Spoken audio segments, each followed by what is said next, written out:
사도신경 하심으로 신앙 고백하겠습니다. 전능하사 천지를 만드신 하나님 아버지를 내가 믿사오며 그 외아들 우리 주 예수 그리스도를 믿사오니 이는 성령으로 잉태하사 동정녀 마리아에게 나시고 본디오 빌라도에게 고난을 받으사 십자가에 못 박혀 죽으시고 장사한 지 사흘 만에 죽은 자 가운데서 다시 살아나시며 하늘에 오르사 전능하신 하나님 우편에 앉아 계시다가 저리로서 산자와 죽은 자를 심판하러 오시리라. 성령을 믿사오며 거룩한 공예와 성도가 서로 교통하는 것과 죄를 사하여 주시는 것과 몸이 다시 사는 것과 영원히 사는 것을 믿사옵나이다. 아멘.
차고 넘쳐서 주와 모든 죄 모두 씻어버리니 나 지금 은혜를 충만하게 받았네. 예수의 사랑 예수의 사랑 바다 물결같이 내게 임하니 영광의 물결에 온전히 쌓여서 내 영혼의 기쁨 한량없도다.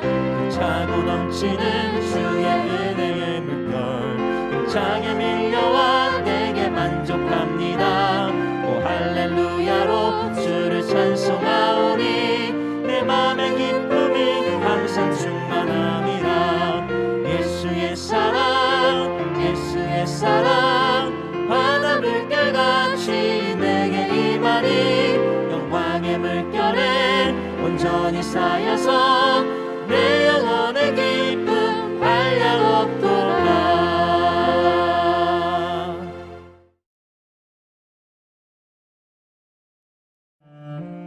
어떤 사람이 요압에게 아뢰되 왕이 압살롬을 위하여 울며 슬퍼하시나이다. 왕이 그 아들을 위하여 슬퍼한다 함이 그날의 백성들에게 들리매 그날의 승리가 모든 백성에게 슬픔이 된지라. 그날의 백성들이 싸움에 쫓겨 부끄러워 도망함같이 가만히 성읍으로 들어가니라. 왕이 그의 얼굴을 가리고 큰 소리로 부르되 내 아들 압살롬아, 압살롬아, 내 아들아, 내 아들아. 요압이 집에 들어가서 왕께 말씀드리되 왕께서 오늘 왕의 생명과 왕의 자녀의 생명과 처첩과 비빈들의 생명을 구원한 모든 부하들의 얼굴을 부끄럽게 하시니 이는 왕께서 미워하는 자는 사랑하시며 사랑하는 자는 미워하시고 오늘 지휘관들과 부하들을 멸시하심을 나타내심이라.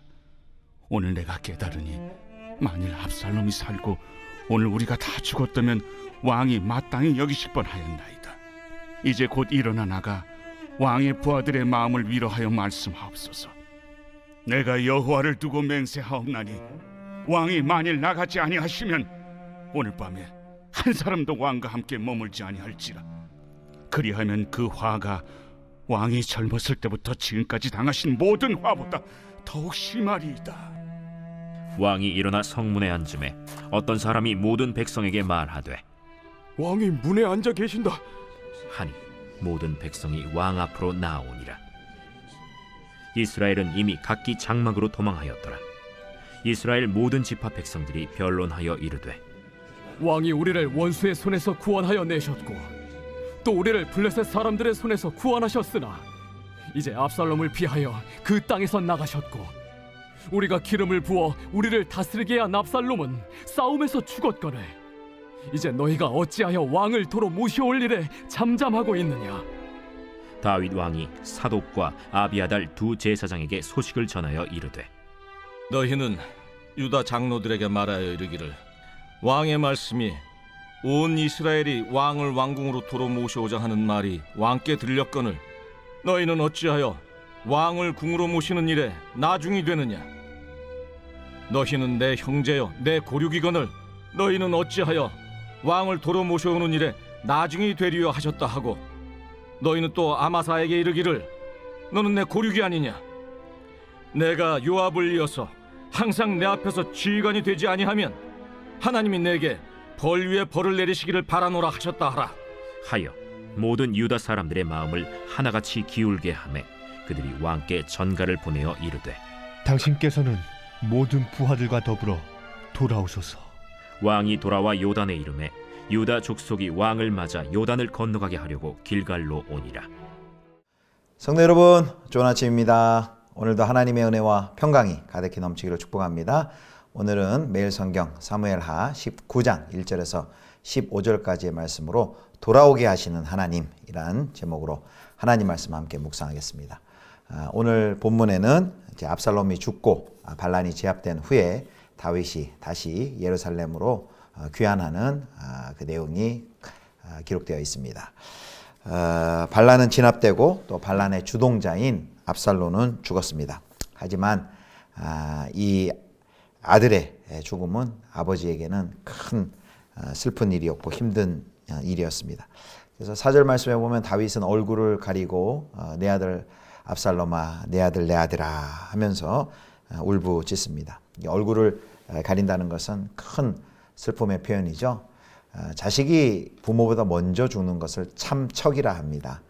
참담한 슬픔이란 그런 뜻이죠. 다윗이 이렇게 압살롬의 죽음에 너무 슬퍼하며 또 괴로워하며 그 곡하는 소리가 너무 크자 궁에 있는 모든 백성들이 들었습니다. 듣고 전쟁에서는 이겼지만 전쟁의 승리에 기뻐하지 못하고 또 특히 전쟁에서 승리한 군인들은 승리를 기뻐하지 못하고 마치 패잔병처럼 조용히 입성하는 그런 상황이었습니다. 아들의 죽음은 정말 받아들이기 견디기도 또 힘든 일이었을 것입니다. 특히나 다윗의 슬픔에는 그 압살롬의 죽음이 자신의 잘못 때문이다 라고 하는 그런 통회하는 마음이 있었습니다. 다윗에게는 자기 아들을 잃은 그 슬픔을 애도할 기간이 분명히 또 충분히 필요했죠. 그럼에도 다윗은 이렇게 또 그렇게 슬퍼하기만 할 수 없었습니다. 그래 슬퍼하고만 있어서는 안 되었습니다. 왜냐하면 왕의 슬픔은 한 개인의 슬픔을 넘어서 온 백성의 슬픔과 좌절이기 때문입니다. 힘들지만 다윗은 더 크고 넓은 안목으로 아들의 죽음을 보고 받아들일 수 있어야 했습니다. 이것이 지도자의 어려움이죠. 지도자의 말 한마디, 행동 하나하나가 공동체에게 큰 영향을 끼칩니다. 그래서 지도자된 성도 여러분, 또 저를 포함해서 우리 모든 지도자들이 개인적인 감정 때문에 또 공동체를 힘들게 하지 않도록 우리 자신을 돌아봐야 할 것입니다. 자, 다윗 왕이 이제 슬픔의 자리에서 일어나지 못하자 국가 전체의 사기가 떨어질 것을 염려했던 요압은 다윗을 만나러 궁에 들어갑니다. 그리고 다윗이 아버지로서의 행동을 자제하고 왕으로 행동하도록 거세게 항의를 합니다. 자, 먼저 두 가지를 얘기하는데 먼저 5절 말씀 봅니다. 19장 5절. 요압이 집에 들어가서 왕께 말씀드리되 왕께서 오늘 왕의 생명과 왕의 자녀의 생명과 처첩과 비빈들의 생명을 구원한 모든 부하들의 얼굴을 부끄럽게 하시니. 이 왕의 행동은 왕을 미워하는 자는 오히려 사랑하고 왕을 사랑하는 자를 미워하는 그런 표시이다. 그래서 왕과 또 왕의 처첩들과 또 왕의 자녀를 구원한 왕의 부하들을 부끄럽게 하는 것이다. 다윗이 그렇게 슬퍼하는 것은 이렇게 먼저 이야기를 합니다. 두 번째는요, 7절인데요. 7절 말씀 봅니다. 이제 곧 일어나 나가 왕의 부하들의 마음을 위로하여 말씀하옵소서. 내가 여호와를 두고 맹세하옵나니 왕이 만일 나가지 아니하시면 오늘 밤에 한 사람도 왕과 함께 머물지 아니할지라. 그리하면 그 화가 왕이 젊었을 때부터 지금까지 당하신 모든 화보다 더욱 심하리이다 하니. 지금 왕은 당장 왕의 부하들을 그들의 마음을 돌리지 않으면 더 큰 재앙을 받을 것이다. 이렇게 이야기를 합니다. 그래서 당장 다윗에게 요압은 왕의 부하들을 위로할 것을 이야기합니다. 그렇지 않으면 그 밤에 한 사람도 다 왕과 함께 머물지 않고 떠날 것이고, 다윗이 어렸을 때부터 경험했던 그 어떤 일보다도 더 큰 어려움과 또 재앙이 그에게 임할 것이다 라고 말하죠. 이 굉장히 충격요법이죠. 또 이렇게 말하는 것은 단순히 이제 과장된 표현이기보다는 요압이 볼 때 당시의 그 상황과 분위기를 정확히 파악하고 한 말인 것입니다. 그런데 이제 요압의 이 말하는 태도나 이런 수준은 거의 위협에 가깝죠. 협박에 가깝습니다. 더군다나 이 압살롬을 죽인 것은 요압입니다. 그 슬픔의 원인을 제공한 자로서 너무 이 말이 강하죠. 그래서 또 이렇게 왕으로서의 그 역할과 지위, 책임을 다하라고 조언하는 것은 좋은데 다윗을 이해하는 마음이 전혀 없습니다. 마치 자신이 왕을 세우고 폐할 권한이 있는 사람처럼 거만하게 말하고 있습니다. 그래서 요셉은 사랑 안에서 참된 것을 말하고 있지 못합니다. 에베소 4장 15절 같이 다윗은 이런 협박에 가까운 요압의 충고를, 직언을 듣고도 화를 내지 않고 성루로 나갑니다. 그리고 슬픔을 딛고 다시 왕으로서의 책무를 시작하게 됩니다. 자, 이제 압살롬이 죽자, 반란이 진압되자 이제 온 이스라엘 모든 지파는 이제 누구를 왕으로 섬기느냐에 관해 격렬한 논쟁을 벌입니다. 이 다윗을 복권하는 것이 당연한 듯 보이는데 문제는 이 자신들은 이제 압살롬을 지지했던 반란 세력으로서 그 다윗의 보복이 두렵기 때문입니다. 그래서 이제 이러지도 저러지도 못하고 있는 그런 상황이었습니다.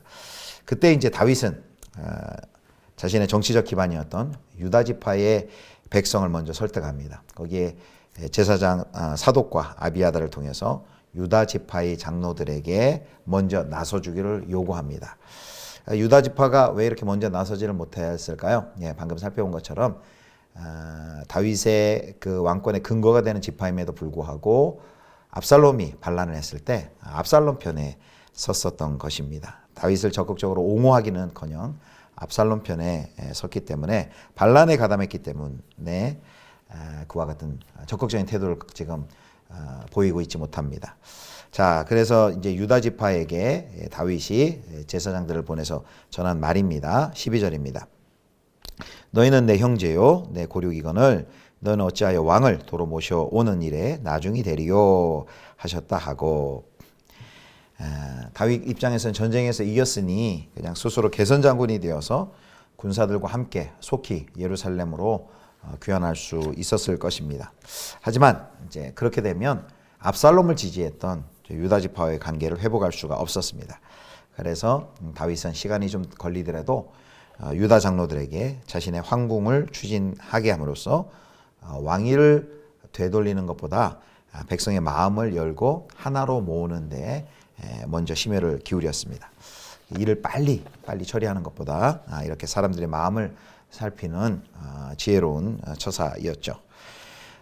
그리고 또 이제 다윗이 한 것이 있는데요. 다윗은 그 요압 대신에 반란군의 선봉이었던 요압 대신에 반란군 쪽의 선봉이었던 아마사를 자신의 군대 장관으로 임명합니다. 이건 너무 선거반 좋지 않을까 싶을 정도로 굉장히 파격적인 인사죠. 그렇게 한 목적이 있죠. 자신에게 이탈했던 그 사람들을 껴안고 또 반대편에 있는 사람을 하나로 이끌기 위함이었습니다. 자신의 원래 장관이었던 이 요압을 포기하고 아마사를 세우는 이 모습을 보고 이제 유다의 백성들은 이제 다윗을 향해 일제히 마음을 돌려서 요단강에서 왕을 맞이합니다. 이제 그 모습이 14, 15절에 있죠. 보겠습니다.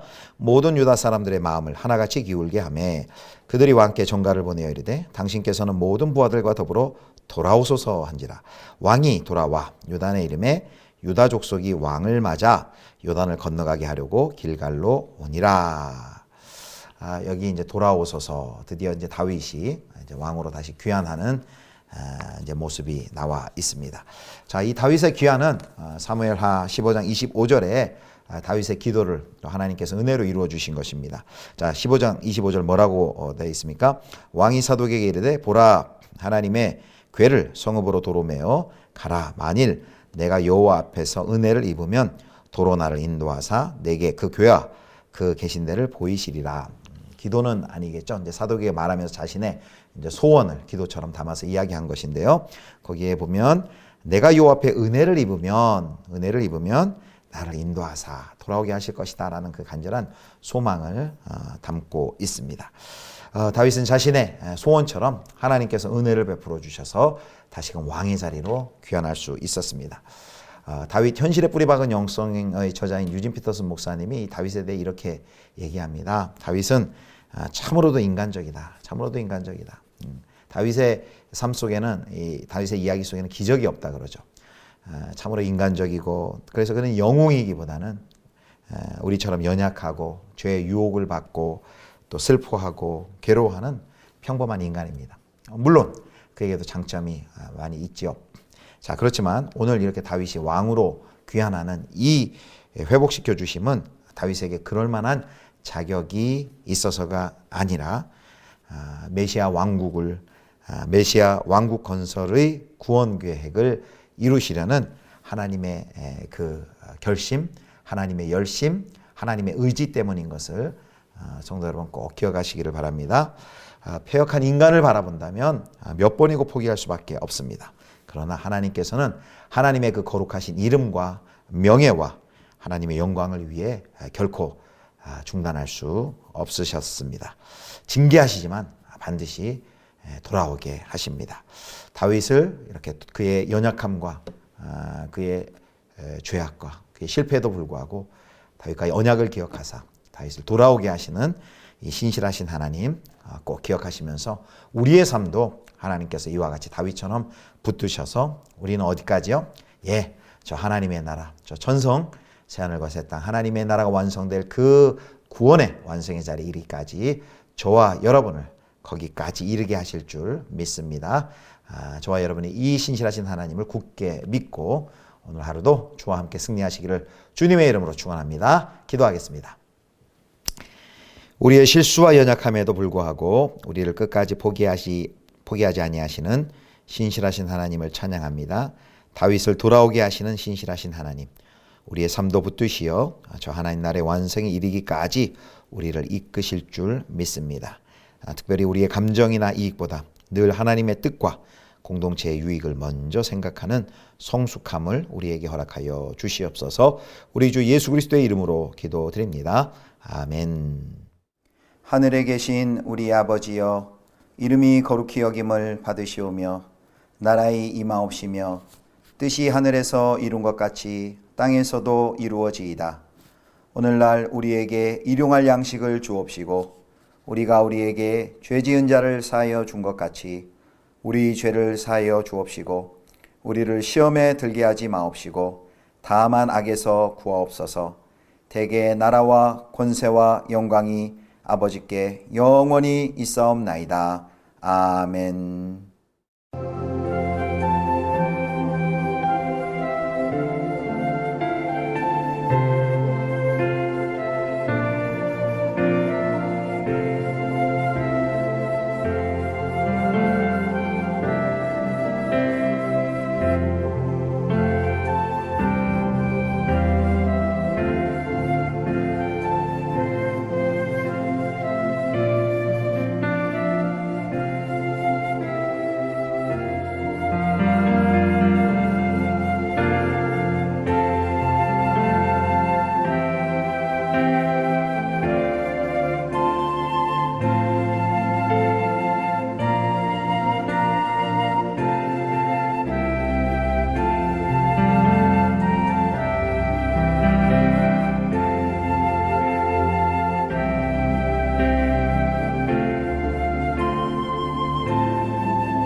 아멘.